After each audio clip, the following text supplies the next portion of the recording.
Hello. 2025. January, early January. Still here on Mother Earth, watching the planets as they appear to travel around us, reflecting back what's going on here on Mother Earth. Wow, I have the USA's chart here today.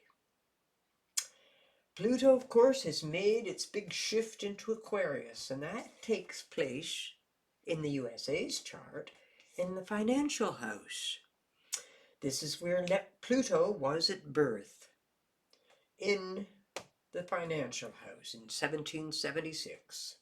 And it made one full, complete circle the last 250 years. And it now, in the last 2 years, has been slowly finishing its first cycle and starting the second. This is huge, a huge transitional time, obviously so, in the USA, but it certainly is as well astrologically. Now, Saturn and Neptune, they're traveling in the third house, and they're getting very, very close to entering the fourth house. Neptune will enter this year. Saturn will fully enter next year in 2026. And the fourth house is the residence, the land, the home base of this country, the US of A. Neptune has only traveled through the fourth house once in history. And when it entered the first time is when the Civil War started in the US of A. Now, Saturn has gone through the fourth house every 30 years, and when you look at what's happened in the USA's history, every time Saturn traveled through the fourth house, they were involved in a war. Saturn was in the fourth house, for example, during the Gulf War. It was in the fourth house during the Vietnam War. And at the end of the Vietnam War, Saturn was entering the seventh house, the house of enemies, the house of open war. The fourth house is their home, their land, their residence. It's going to see Neptune traveling through the fourth house for many years to come. Saturn will be traveling through the fourth house during just the time period of Donald Trump's position as president. But there are going to be challenging circumstances involving the US of A, clearly, with Saturn and Neptune traveling through their land, their home, their residence. Whether it's these monstrous fires with Mars retrograde sitting here on the edge, on the cusp of the ninth house. The ninth house is foreign countries, faraway places. It's other countries. And Mars, retrograde for the world, has been acting up in extreme fashion. War, explosions, fires, aggression, fighting. That's the nature of one side of Mars. And sitting on the edge of the ninth house in the USA's chart, a lot of this Mars energy is being directed towards other countries. Threats of war, threats of invasion, to countries that are allies. And that goes back to the Neptune in the ninth house. In the original birth chart with Neptune in the ninth house, this is not a country that is really can be trusted to keep any kind of agreement long term. When it's to their benefit to walk away from a commitment, they'll walk. That's what Neptune in the ninth house would suggest. It would suggest delusion and confusion and misrepresentation. And this is, of course, the house of interactions with other people.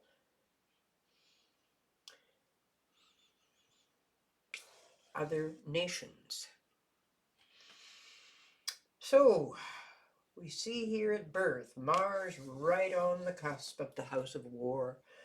In a person's chart, the seventh house is the house of peace and war in terms of how they get along with other people. But in a country's chart, this house stands for how that country gets along with other countries. Mars, Uranus, the two planets of aggression, of explosion, these sit on the doorway of the seventh house in this chart, and this country has been involved in so many wars. when Pluto was first starting its journey through the first cycle around the zodiac and around through this chart, they came up with the Monroe Doctrine. That was in the it was in the 1800s. Pluto hasn't been coming around since then into this area, the area of neighbors. And here once again, they're threatening their neighbors, just as they did in the 1800s when Pluto came through the first time. So we're looking at next 4 years, Neptune and Saturn in the 4th house. Pluto's starting this very long journey, and Mars is going to stay retrograde until February 23rd. One would hope the fires would be long out, but of course the damage that has been done, it's not fathomable.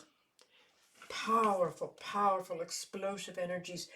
Now Mars is retrograding into the 8th house for the USA. This is the house of other people's money, investment money, and it's the house of death. And it certainly would represent property and land and the financial base that was represented by this huge chunk of California, LA, that is no longer there. Mars will be retrograde and will sit at 17 degrees of Cancer for many, many, many days. From the 12th of February till the 8th of March, retrograde Mars will sit there. Hopefully that's no more explosions and no more fires. Aggression and fighting from Donald Trump, we would seem to be able to expect that. In 1950, signs appeared all over the world, around the U.S. military bases, around airports, around towns, around cities, and those signs said, "Yankee, go home." The Americans never really went home after World War II. They kept many bases still located with many, many soldiers still located to be Saturn in the 10th house, attempting to be the policeman of the world.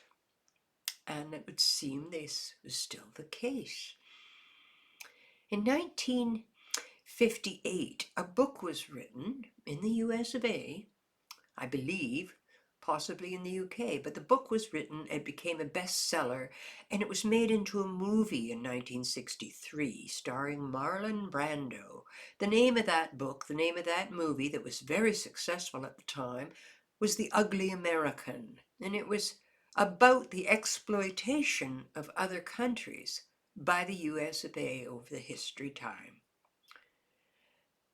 President John Kennedy, in fact, started the Peace Corps as a response to that book, The Ugly American, to try to help out the image of Americans around the world. And again, I'm not talking about individual people. I'm talking about the persona of the country. And Trump is very much pushing towards a return to the past, which seems to include the persona of the ugly American. The past 13 years, Neptune's been traveling along in Pisces. We've seen this manifest with the pandemic and with flus and focus on contagious disease and health issues. And we've also seen the media, which is a Neptunian thing as well as health. Neptune, the media, it has gone from being what it was for generations. The purpose of the media was to communicate facts, deliver news, as it were, things, precise images of what had happened around the world in the past 24 hours. Well, the media no longer does that.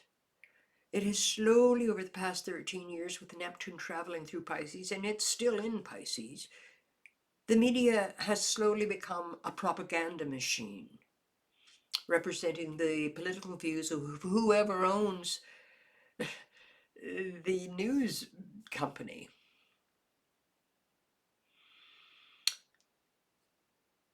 It's very clear when you watch, for example, the Fox News. They're creating reality through media propaganda, through pretense. And it seems as if they create problems that really possibly aren't even there, talk about them a great deal, and then talk about how the hero Donald Trump will fix them all, and then they start talking about how he fixed them all, and he claims what a hero he is. He fixed everything. Whether the whole thing was an illusion and propaganda and nothing actually changed, no one seems to notice. It's the media's version of reality that people are now perceiving. So now as we slowly enter this Mars Aries time period, where Neptune and Neptune and Saturn, are both going to be in Aries for the many years to come. Neptune, of course, for approximately 14 years, and Saturn for 3. Mars, Aries, becoming dominant. War, invading the neighbor becomes a focus, it would seem, for the US of A. And Mars will be carrying through the house of death and through the 9th house, the house of foreign countries and how you get along with other countries, and then into the 10th house, our projection into the world itself of the US of A. It's going to be some time late this year before Mars stops pushing and being so visible and dramatic in our environment. Be careful you don't be led into war with the media convincing you it's a good idea, because somehow some countries not treating the USA fairly, which will then justify Mars activity. Take care. It's all free will and it's all choice. It'll be interesting to see what happens in Donald Trump's chart when Saturn squares the Sun for him, and therefore for us. That will be in the middle of March. In early February, Saturn is going to square his Neptune, his Uranus, 10th house Uranus, and then it's going to square the Sun in March and February. Not going to be easy. People will just not lie down. Other countries will stand up and say, no, thank you. But it's a very interesting time to be here and to be observing the planets as they appear to travel around us. Take care. Make good decisions.